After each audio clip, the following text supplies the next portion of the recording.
কাউকে মানসিক কষ্ট দিচ্ছেন, খুব যত্ন করে দিন যাতে কেউ টের না পায়। তবে নিজেকেও একটু তৈরি রাখবেন ভবিষ্যতের জন্য। যে কষ্টগুলো কাউকে দিচ্ছেন, দুনিয়াতে তার পুরোটা না হলেও মিনিমাম 1/3 বুক করে যেতে হবে আপনাকেও।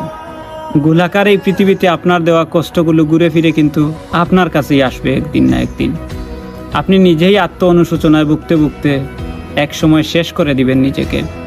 হয়তো যেটা আপনার সো কল্ড ইগোর জন্য ওই মানুষটার কাছে ক্ষমাও চাইতে পারবেন না।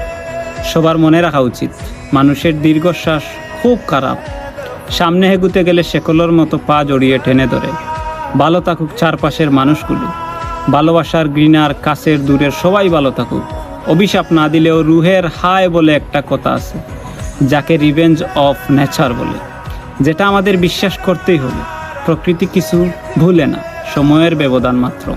সব সময় হয়তো আমরা বুঝে উঠতে পারি না, সঠিক কোনো কাজের শাস্তি হয়তো পাচ্ছি আমরা। কাউকে কষ্ট দিয়ে, অপমান করে, কাউকে কাঁদিয়ে, কাউকে কথা দিয়ে বেমালুম ভুলে যাই আমরা।